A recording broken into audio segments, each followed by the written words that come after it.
Session number 10. Let's pray to Srila Prabhupada that we can get the most out of this reading for our Krishna consciousness.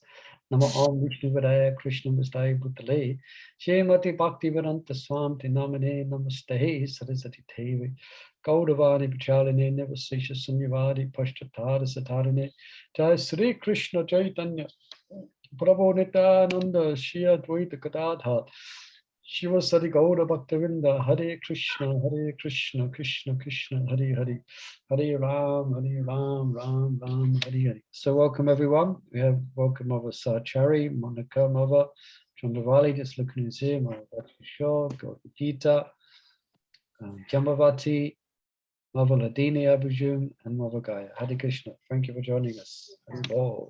So before I share the book on the screen, let's just what we covered last week was Indra was glorifying Brahma. So then Narada goes to Brahmaloka. There he sees Lord Brahma along with his associates. They're all worshipping Mahapurusha. We had quite some discussion on what is that, who is that Mahapurusha. So the supreme person, Mahapurusha, is accepting all the offerings. And interestingly, after accepting all the offerings, he goes to his Mahapurusha goes to his resting chambers, where Mother Lakshmi is massaging his feet. Brahma then is busy engaging, thinking of management of the universe. And while he's sitting on his celestial throne, he's hearing the glories of the Lord, and tears are coming from his 8 eyes. And then Narada then comes on the scene and begins to glorify Lord Brahma in many wonderful ways.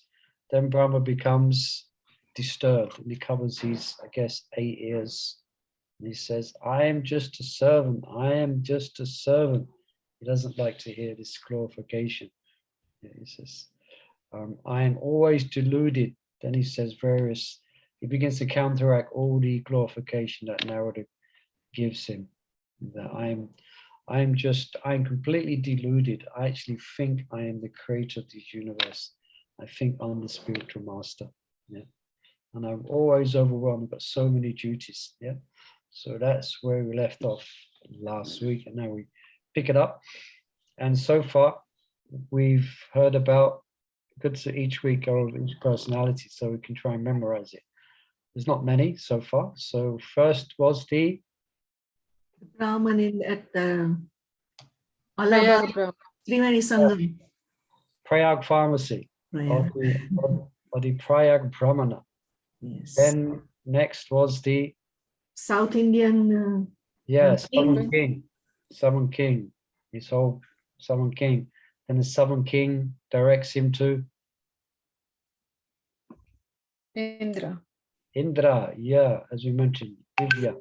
We leave Brahma and go to Divya. So Indra has directed Narada to Brahma. And I think we might guess who's next, isn't it? Shiva. Yeah, Shiva's next. Yeah. Who's after Shiva? I'm not quite sure yet. You can have a guess of that one. All right. So let me just share the screen with the Brihat Bhagavatamrita. Oh. Can you see Brihat Bhagavatamrita? No. Yes. No? Yes or no? Yep. Yes. Yes. Okay. Hare Krishna. So, in the race to put a hand up is Mother Sahachari. Hare Krishna. You can follow by Kunamai. So you can begin 63. Okay, thank you. Tadartam Bhagavatam Pujam Karyami Karomi Cha Avaso Jagat Isasya Tasya Vanakva Vidyate. For this purpose of liberation, I engage others in worshipping the Lord and also worship him myself. Since he is the Lord of the universe, is there any place where he does not reside? Commentary. In effect, Brahma is saying, I worship the Lord for liberation, not from the sheer joy of devotional service. So, you should not regard this worship as a sign of being favored. You said that God reside on my planet, but this is nothing exceptional, since the Lord of the universe lives inside and outside everything. Text 64. He accepts sacrificial offerings from me only to promote the Vedic teachings and show special favor to the sacrifices themselves, which are dear to him because he is their original creator. Commentary.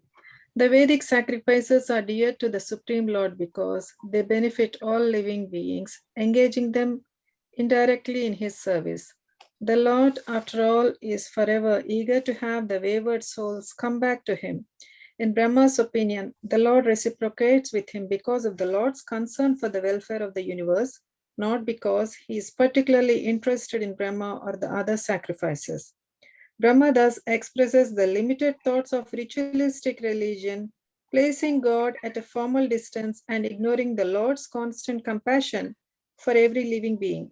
In fact, the Supreme Lord cares in an intimate, personal way for all living beings, including those who have chosen to forget him since time immemorial. Text 65. Just consider this, my dear professor of logic. He loves only devotion. He shows his mercy only to his devotees, never to non-devotees. Commentary. This statement by Brahma is confirmed by many statements spoken by the Supreme Lord. For example, Bhaktyakam Ekaya Grahya. I can be realized only by devotional service. Bhagavatam 11, 14, 21. Text 66. Forget about my having any devotion for him. I would be happy if only it were true that I never offend him. I cannot expect him to tolerate my offenses as he does Lord Shiva's. Text 67.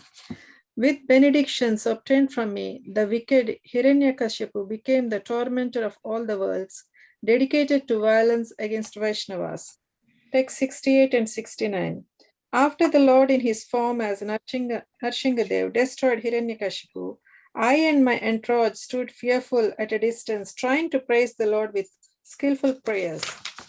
But he would not even honor us with a sidelong glance. Yet when Prahlad was inaugurated king, the Lord at once became pacified.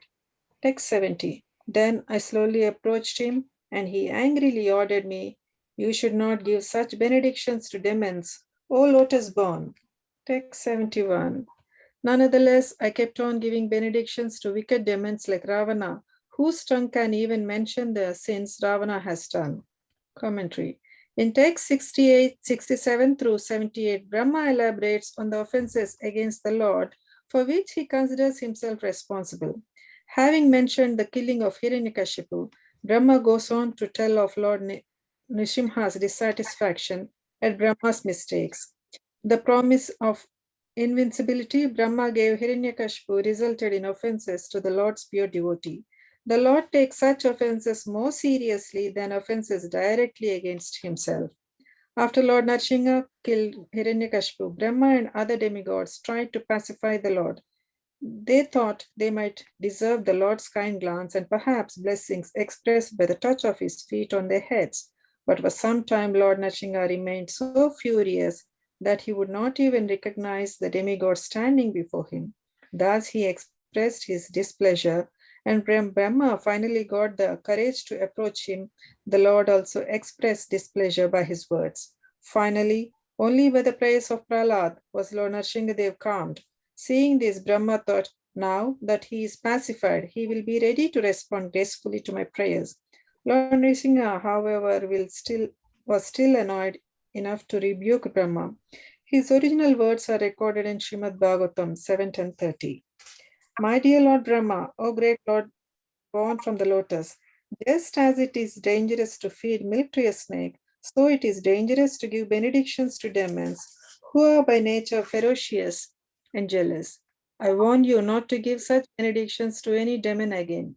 Lord Nrsimha was not going to excuse Brahma for his bad judgment just because Brahma had been born from the Lord's own navel. After all, Brahma was still a finite jiva with the tendency to make mistakes. The Lord's judgment was later confirmed when Brahma gave Ravana supernatural power. Misusing that power, Ravana disturbed the world, offended Lord Ramchandra by kidnapping Mother Sita, and committed other odious crimes. Okay, perhaps let's Text just pause 72. there. We just pause there. Did you press record, Mother? Are we recording? Yeah. Yeah. It is recorded. Okay. So any questions or comments about these slokas? Lord Brahma's hesitancy to accept such glorification.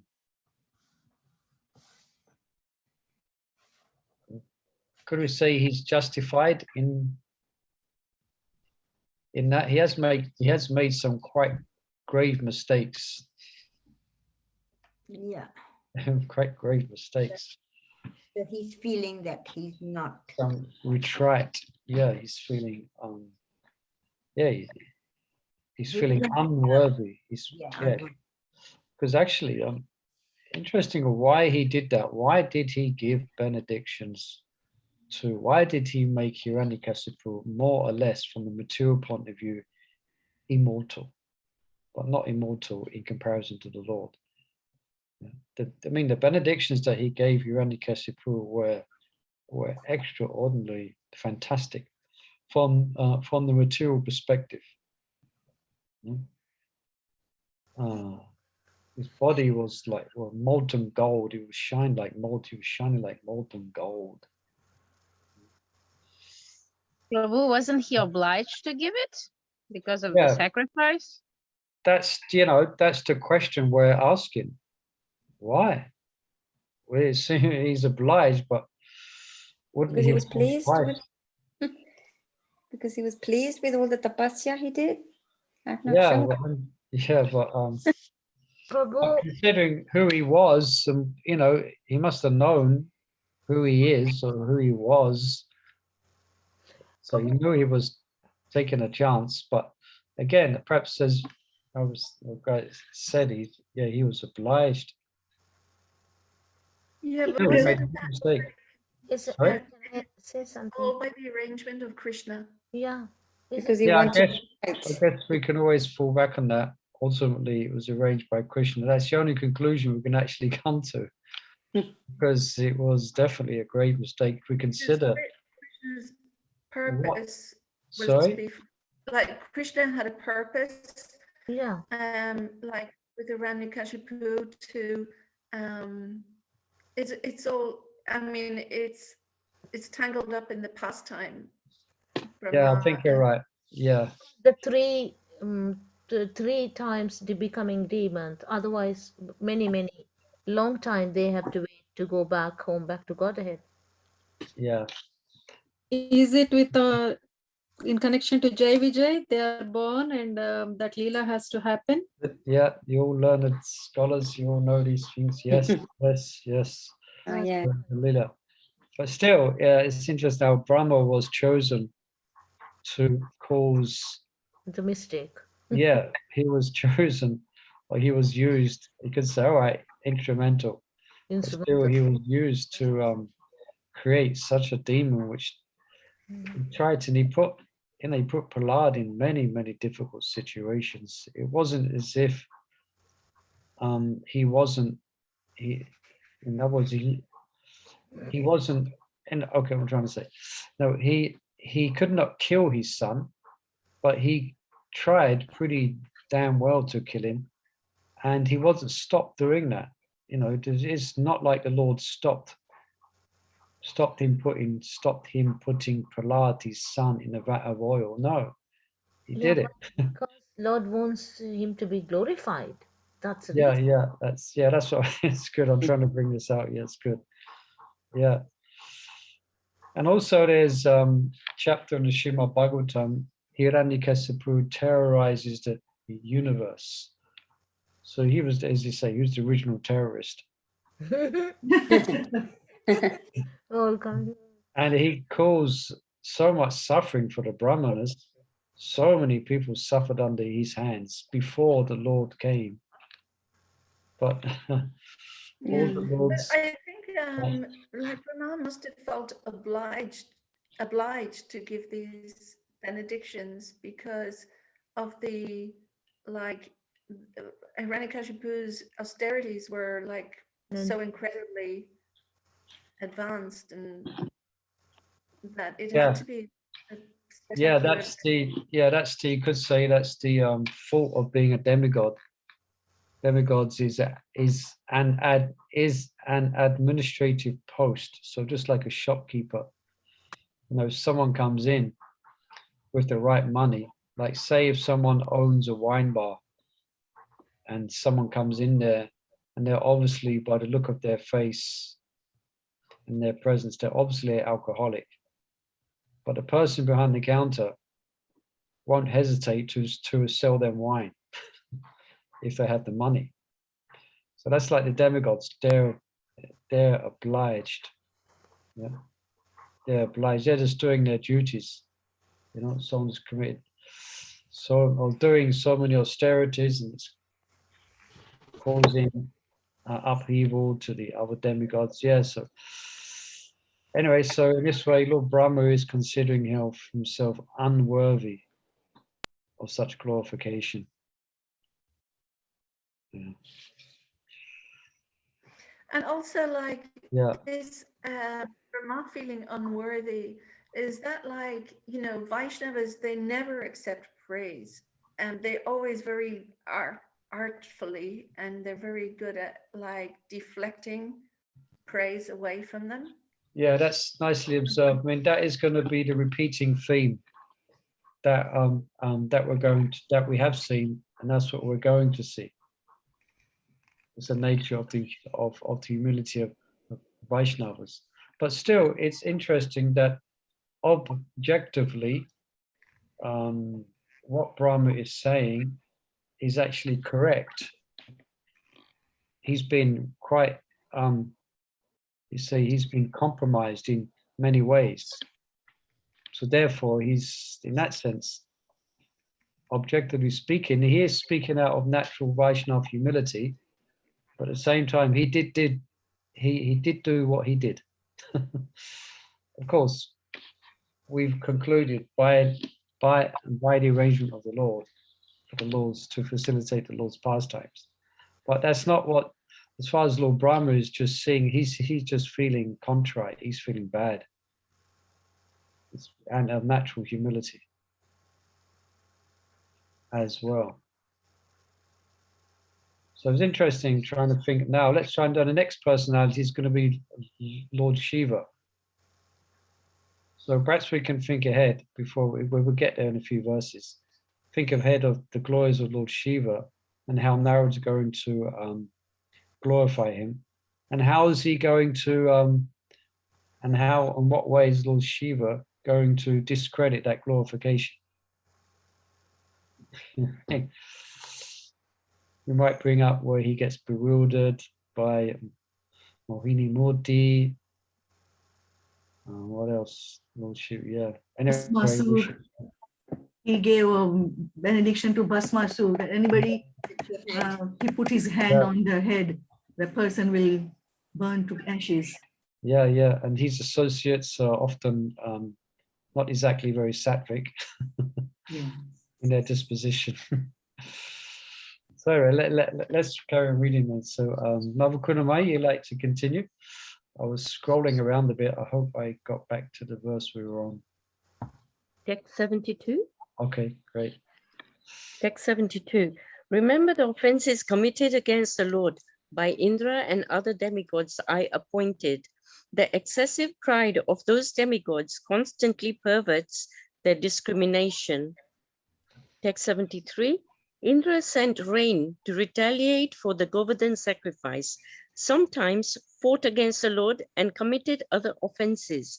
The Lord of the waters, Varuna, offended the Lord by kidnapping Nanda Maharaj, by failing to return the cows belonging to Bana, and so on. Text 74. Yamraj made mistakes by allowing the wrongful death of the son of Lord's teacher, and Kuvera was responsible for the wicked misdeeds of Sankachuda and others. Text 75. In the lower planetary system live the Daityas, who always attack Lord Vishnu's devotee, and also living there are serpent friends of Kaliya, who by nature are contaminated by anger. Commentary. Indra had mentioned to Narada that Brahma appoints the rulers of the planets. Brahma now turns this praise around, showing that the same fact is a reason for him to feel ashamed. These universal rulers have committed numerous offenses against Lord Vishnu, and Brahma considers the offenses of the subordinates his own.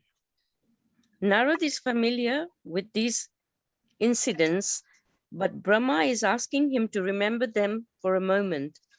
Indra offends Krishna by trying to destroy Vrindavan in the wake of Govardhan Puja, and he fought Krishna when Krishna took away Parijata flower tree for his queen Satyabhama. At various times, Indra dared criticize Krishna, not fully respecting his supremacy. Although in an earlier conversation with Narad, Indra mentioned some of his own offenses, his memory of other offenses he had committed was covered by subtle pride. Varun arrested Krishna's father Nanda for bathing in the Yamuna at a forbidden time. During the last minutes of the night at the beginning of the Dwadasi, and Varuna ordered Nand Maharaj bound and brought to his court. Varun is also known to have failed to return some cows that belonged to Bana and to have sometimes spoken duplicitously. Yam, the Lord of Death, took away the young son of Krishna's teacher, Sandipani Muni, allowing the demon Panchana to kill the Brahmana boy. Sri Vishnu Purana and other scriptures furthermore describe Yamaraj's becoming an opponent of Krishna in battle. Kuber's servant, Sanchuda, tried to kidnap Krishna's coward girlfriends, and as described in the Purana, the two sons of Kuber, cursed by Narad to become trees, were implicated in collaborating with King Kamsa.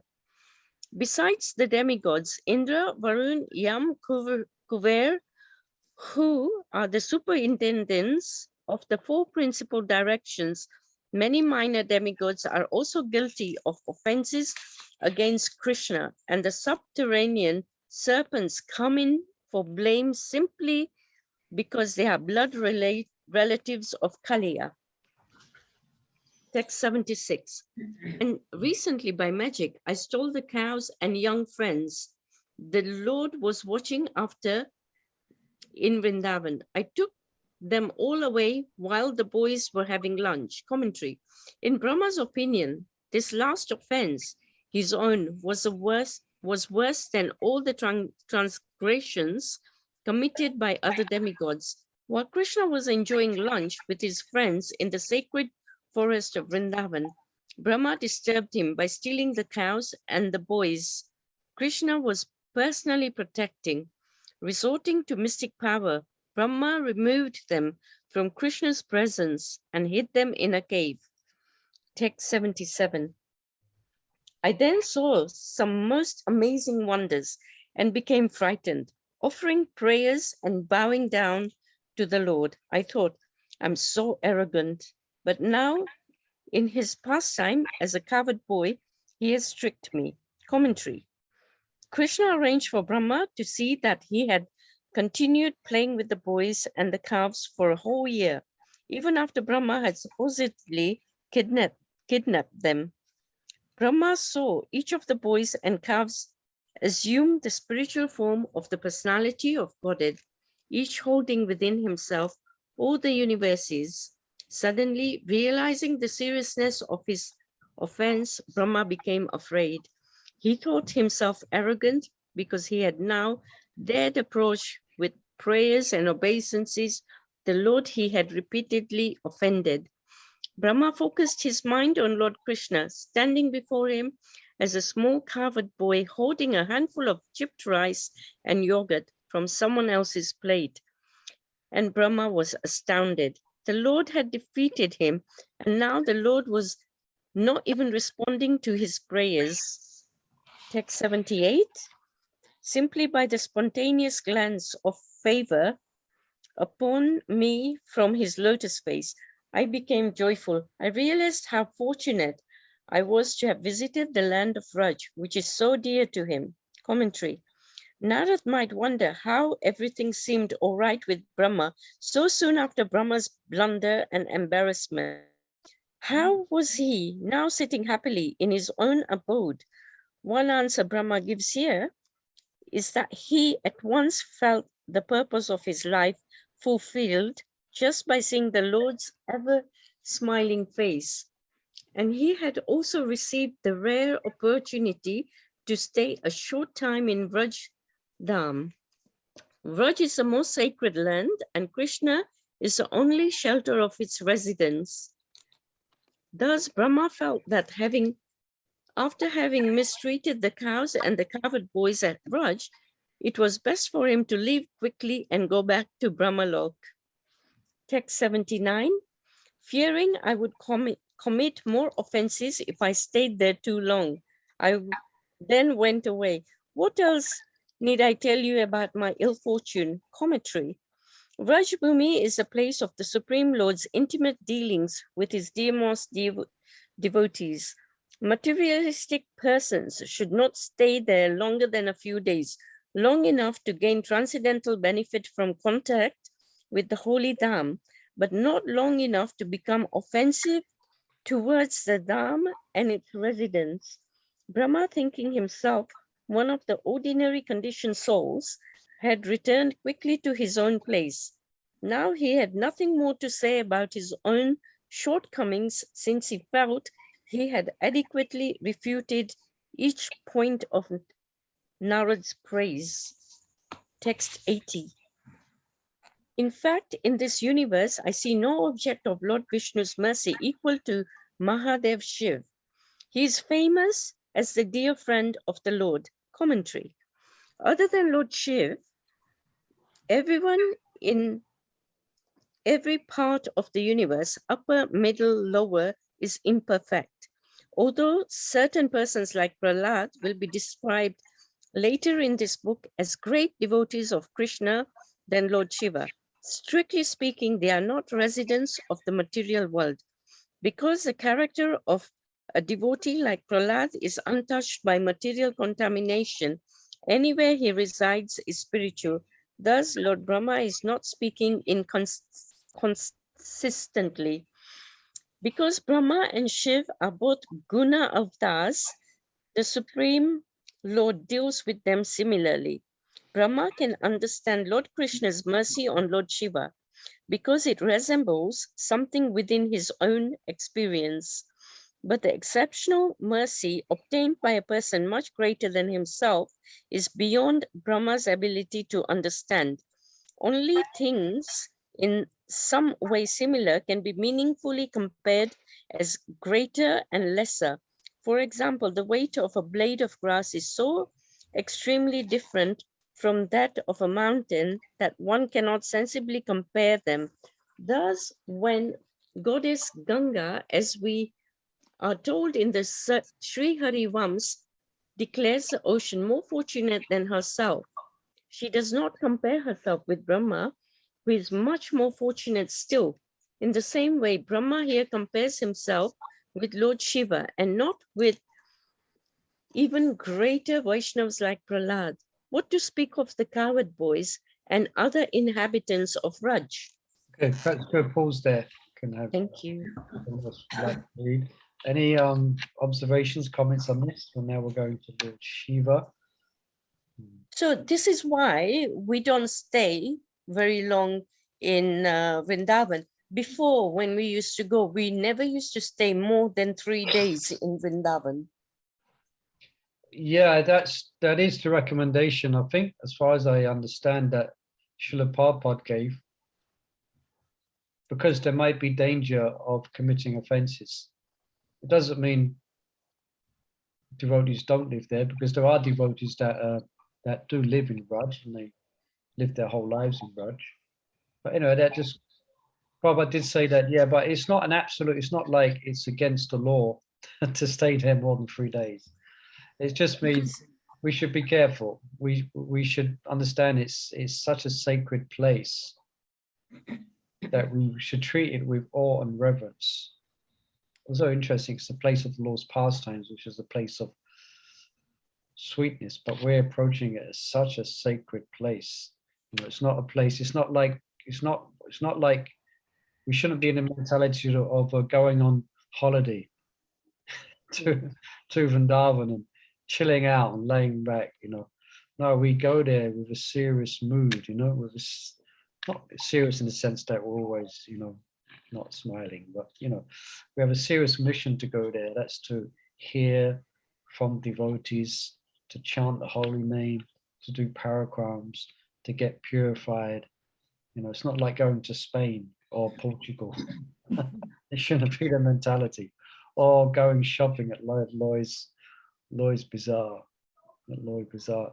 It's a very sacred place. So I think Prabhupada, by saying that, it creates the right atmosphere, or it creates the right mood for actually going to Vrindavan. But it's not like it's not like you're disobeying the orders of Prabhupada if you stay here for 7 days or 2 weeks. But you have to be very awe and reverential, be very careful, and absorb yourself in hearing and chanting. Then it's no problem. You know, absorb yourself in parikrams. You know, go with Dinabandhu Prabhu, or you can hitch on to Indradruma Swami or any other great devotees there, and hear the glories of the pastimes of Vrindavan. Anyway, but Lord Brahma, he couldn't hang out there long, as you're correctly mentioning. Yeah. You know, in the beginning, I can understand, because, you know, you're a neophyte, and you know, it was good that we were going for 3 days, because what we used to do was do the Vrindavan Parikrama, Govardhan Parikrama, and quickly visit all the temples and everything. Yeah. And then we had to get out. That's it. And then as the years went by, you know, you could understand more. And then you know, like we used to follow Dinabandhu Prabhu around all over the place, then Indradumna Maharaj. And then slowly, you build up that relationship with the Dham. Very nice. Very nicely explained. So what you're explaining is that you become more purified, and then you can gain more qualification for staying there longer. Yes, very good. Kunamai is making a good point here, that if we know someone who wants to go to Vrindavan, perhaps they're not so purified and not been chanting the holy name so long, then we might advise them to just go there for a short visit, you know. Yeah. Otherwise, they could especially if they go there and start engaging in sense gratification. You know.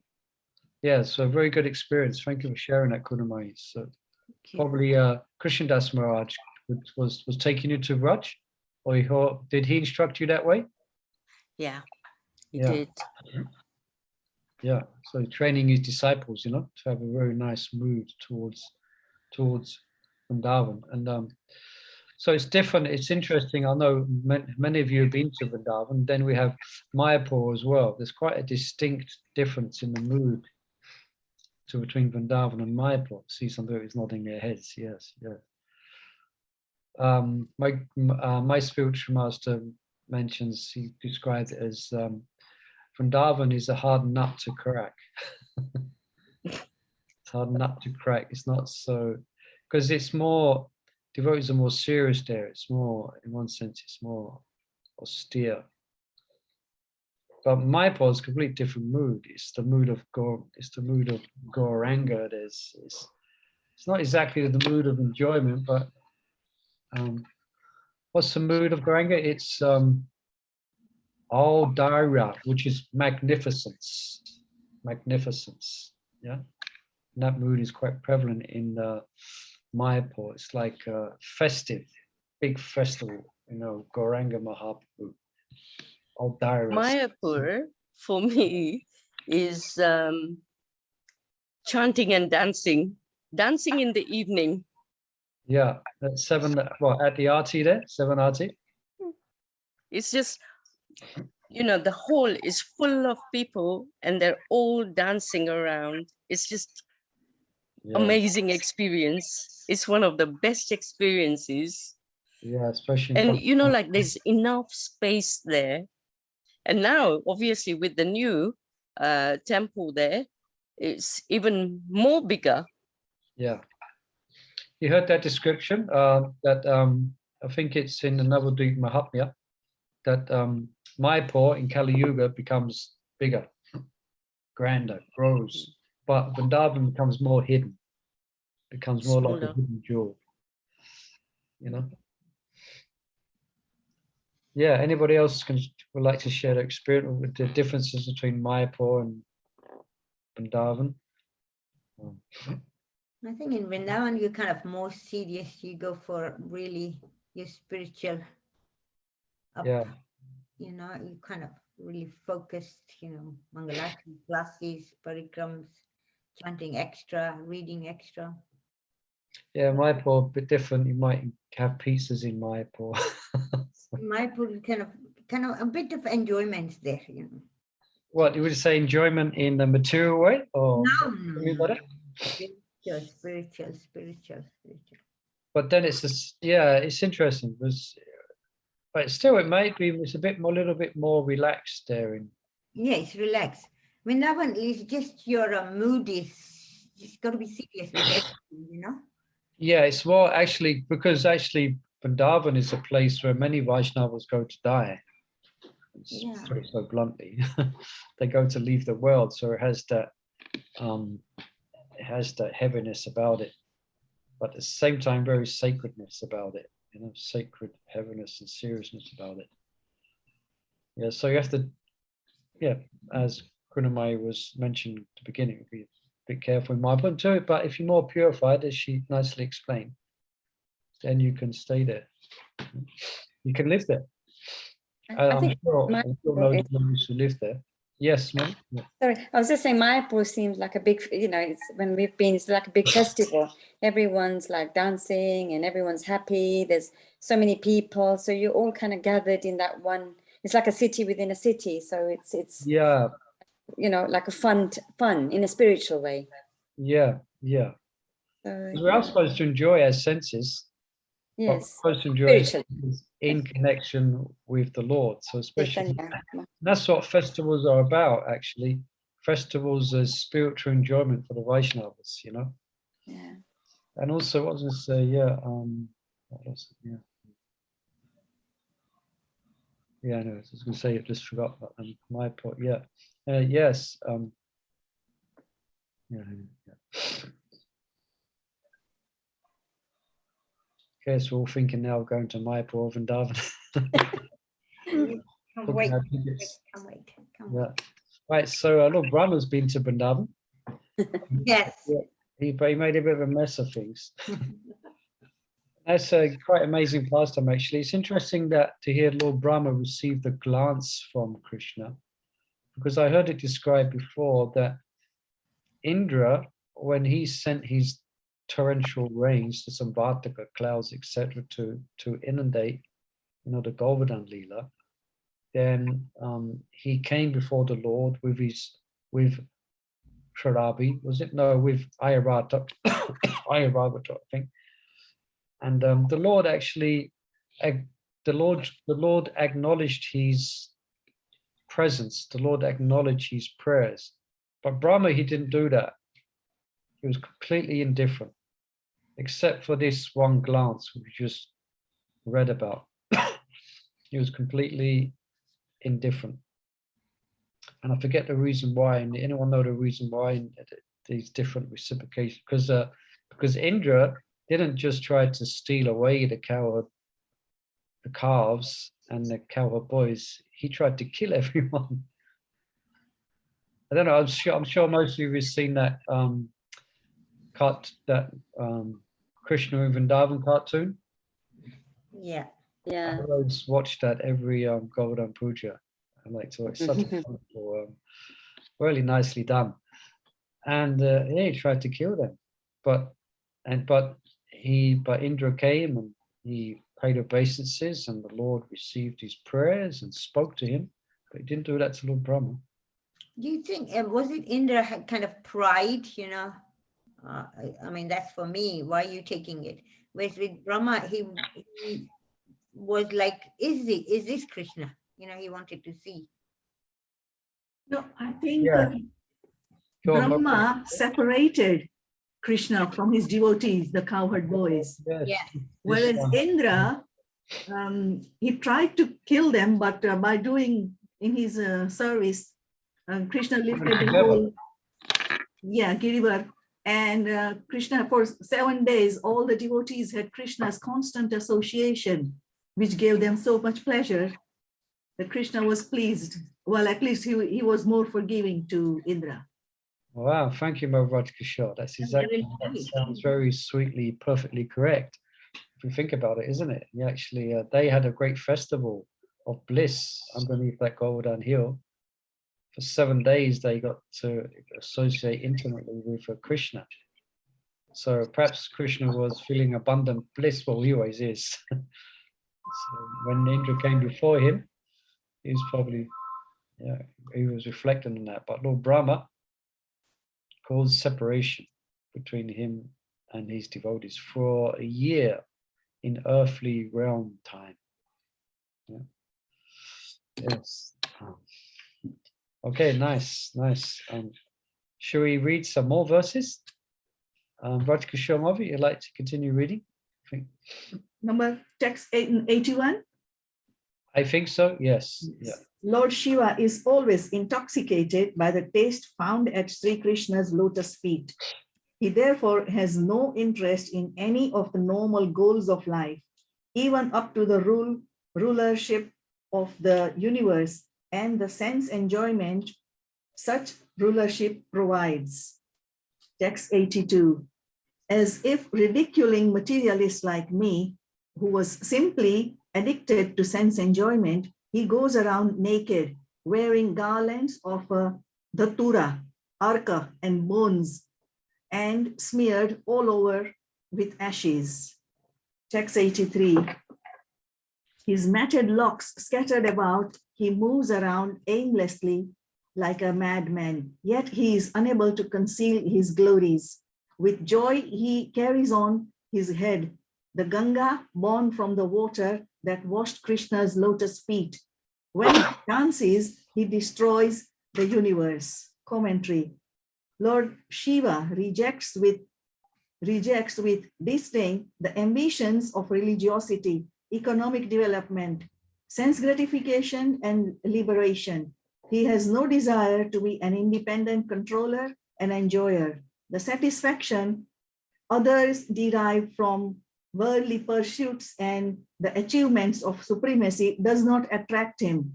He identifies himself fully as a servant of Krishna. In Lord Shiva's view, demigods like Brahma and Indra are addicted to sense enjoyment. Their celestial garlands, ornaments, and perfumes last only a short time and so leave them dissatisfied. Better than the decorations of the demigods are his own garlands, made of bones and intoxicating weeds, which at least cause no disappointment when they decay. These strange ornaments, Lord Shiva thinks, are no less substantial than Indra's or Brahma's divine garlands. But these are only Lord Shiva's external decorations. His real ornament and his real enjoyment are found in the mercy of Sri Krishna. Humbly thinking himself bereft of that mercy, he feels fit to wear weeds and bones. With such ideas in mind, the great Lord Shiva conducts himself in his own peculiar way. Text 84. By Krishna's grace, Lord Shiva and his wife are able to award liberation to the candidates like me who eagerly want it. Commentary.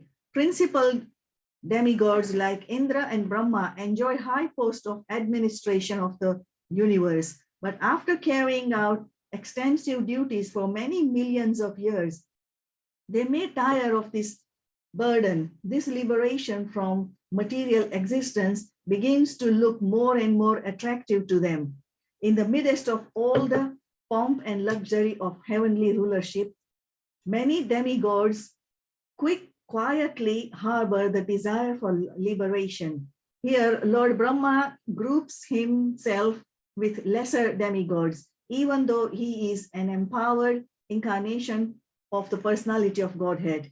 Speaking from humility, he describes himself as just another appointed administration with selfish motives of his own. Text 85. Indeed, everyone who lives on Lord Shiva's planet is liberated. By his mercy, so many persons have become liberated souls and even pure devotees of Krishna. Commentary. Lord Shiva is Nitya Mukta, eternally liberated, and his devotees are liberated also. Many other fortunate souls living on lower planets like the earth have also been blessed by his mercy and instructions, which have given these souls the strength to advance spiritually in various ways. Text 86. To consider Lord Shiva different from Krishna is a serious spiritual deviation. The personality of Godhead tolerates offenses against himself, but not against Lord Shiva. Commentary. Lord Shiva is described as a recipient of Lord Vishnu's mercy, but this does not mean that the two lords are different from one another in the same way as Lord Vishnu differs from the Jiva. The Padma Puran includes the Namaparad Brajana Stotra, a list of 10 offenses against chanting Lord Vishnu's names. Therein it is said, one who sees differences between any of Lord Shiva's qualities and names and those of Sri Vishnu is an antagonist to Harinam. Padma Puran, Brahma Khanda 25.15. Lord Vishnu cannot tolerate offenses against Lord Shiva because Lord Shiva is the greatest of the Lord Vishnu's empowered incarnations. Lord Shiva is especially empowered to distribute in the material world the elevated taste of pure devotional service. Text 87 and 88. When Maya, the master of Tripura, grew intoxicated with pride by Lord Shiva's benediction and placed Lord Shiva in danger, and when Lord Shiva was troubled by other demons like Vritrasur, the Supreme Lord saved him and encouraged him with nectarian words. And sometimes to broadcast Lord Shiva's glories, Lord Krishna takes the role of his subordinate and worships him with intimate devotion. Commentary. Lord Shiva once empowered Mayadanav to construct for the demons of Tripura a well of heavenly nectar that could revive the dead. On another occasion, Lord Shiva granted Vritrasur the power to crack anyone's head into pieces by merely touching it with his hand.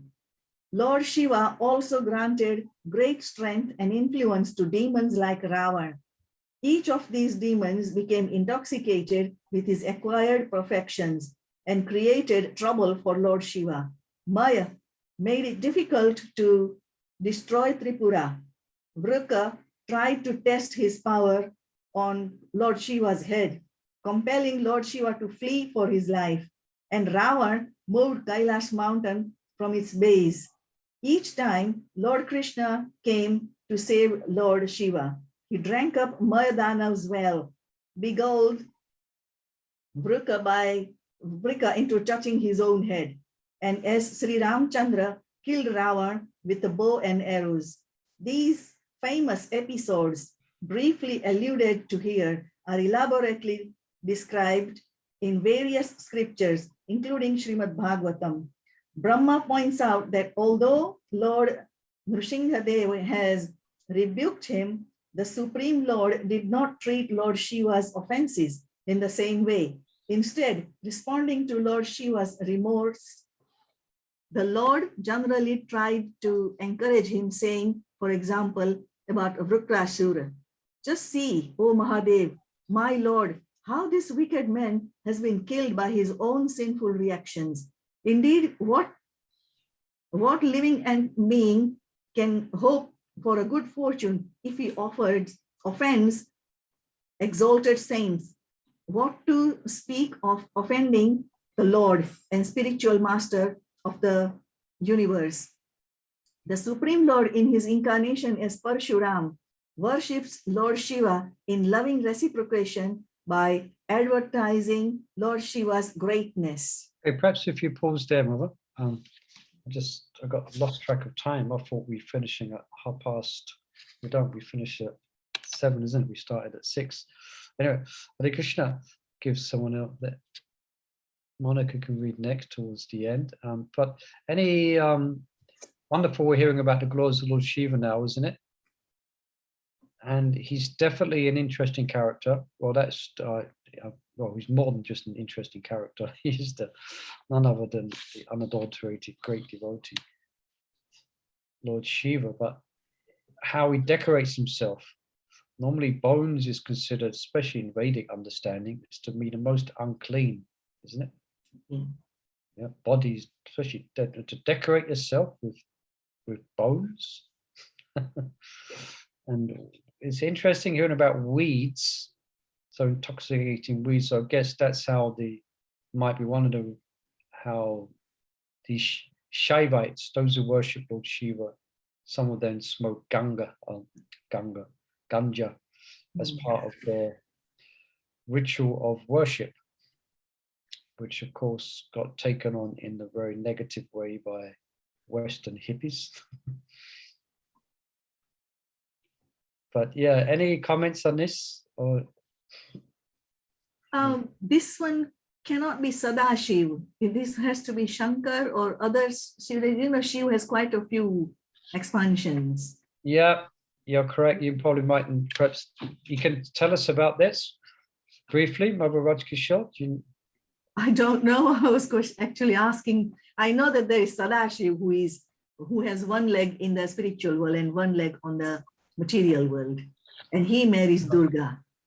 Okay. But there's quite a few other expansions of Lord, like Shankar, and what they pray to, you know, that like a ling and all that. Savyambhu, he just comes up. You're right. Reminds me, as you know, there's two well known that there's two tattvas are very difficult to explain fully. So one of them is Shiva tattva, and the other one is Vishnu tattva? No. Guru tattva. Guru tattva, yeah. The principle of Guru and his manifestation and his different, how the prince is Shakshat Tadvidvena. Yeah, so if you ask me many questions of Lord Shiva, I'm for sure not going to be able to answer. I haven't done an extensive study on the subject of Lord Shiva. We had one brahmachari who was with us. Unfortunately, he's not now. His name was Shubal. Remember Shubal, Mother Chandravali? Yes. Yeah, Mother Lavanga will remember him as well. Yeah, remember that was one of his favorite topics was Shiva Tattva. He did a whole study on it. But yeah, so there's many, what they're called, these Shiva expansions, they're called Rudra expansions. That's it. So they expand for different functions, different purposes, which I cannot give any details on, but yes. But interesting how Lord Shiva, he's completely detached, doesn't live in a house. Yeah, unlike Brahma lives in a palace. This is what Brahma was glorifying Lord Shiva about. Brahma lives in the palace. Lord Shiva doesn't. He doesn't dress in finery. He wears bones and weeds and snakes. That's his decorations. So definitely an incredible, inconceivable character of extreme power. Right, let's Mother Monica, you'd like to read? Yes, text 89 to 90. Yeah. Although Krishna was personally present at the churning of nectar from the milk ocean, he and the rulers of the universe chose to worship Lord Shiva, the life and soul of Gauri, Lord Shiva collected and drank the terrible poison, which thereafter became his ornament. He was then ceremoniously bathed in the presence of everyone assembled and was glorified with floods of praise. Commentary. In the presence of Lord Krishna, the demigods had no need to fear destruction from the halahal poison, churned from the milk, the ocean of milk. Krishna chose, however, not to counteract the poison himself, but to give Lord Shiva an opportunity to show his prowess. The Supreme Lord and the Brajpatis honored Lord Shiva with Vedic hymns and other prayers, entreating him to save them. Their request was so strong, presented that Lord Shiva took the risk of drinking all the poison, ignoring the objections of his dear wife Gauri. The demigods praised Lord Shiva for a fear even Lord Vishnu had not performed. From then on, the blue marks made on Lord Shiva's throat by the poison became renowned as his unique ornament. It's known as Nilakanta, isn't it? Nilakanta, yeah. Text 91. The Puranas sing of Lord Hari's compassion towards Lord Hara. You surely know all this and more. O thoughtful sage, to recall these glories, you need only exercise your memory. Commentary. Lord Hari's attitude towards Lord Hara is something like a father's affection for his son. Narada can remember other instances of Lord Shiva's displaying his glories. For example, when he blessed Lord Krishna to have an excellent son, Samba. Text 92. Sri Parikshit said, "O dear mother, affectionate protector of your son," Narada bowed down to his spiritual master, Lord Brahma. And when Brahma saw his son Narada eager to set off for Kailash, Brahma then told him something more. Commentary.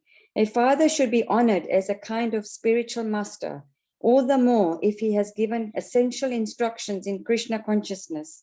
Brahma is the father of all fathers among the living entities, and he personally taught his youngest son Narada the science of Srimad Bhagavatam. Because Brahma is omnipresent within the material universe, he knew that Narada wanted to go to Mount Kailash, Lord Shiva's abode in the universe.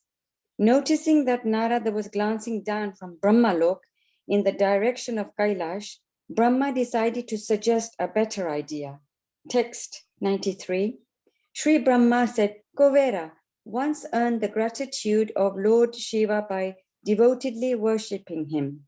From then on, within this universe, Lord Shiva has submitted to Kovera's authority on Kovera's Mount Kailash. Text 94. Lord Shiva, the husband of Uma, lives there as the guardian of Kovera's side of the heavenly sphere. Accompanied by suitable attendants, he shows but a small fraction of his opulence. Commentary. Kuvera, the appointed treasurer of heaven, rules the northeast. Pleased with Kuvera, Lord Shiva, despite his own elevated position, takes up menial service as Kuvera's guard. Lord Shiva's wife Uma and several of his associates and servants accompany Lord Shiva in Kailash, which compared with his eternal abode outside the universe is modest in opulence and entourage. Brahma implies, if you go see Lord Shiva on Kuvera's Kailash, you will not be able to understand fully how much greater Lord Shiva is than I. Okay, perhaps we'll stop there. It's just gone 7 o'clock. So thank you. Very nice reading. So we're reminded of where we are being reminded in text 92. We might have forgot that actually it's Parikshit is speaking this to his mother. Uttara. Is it his mother? No, is that the name?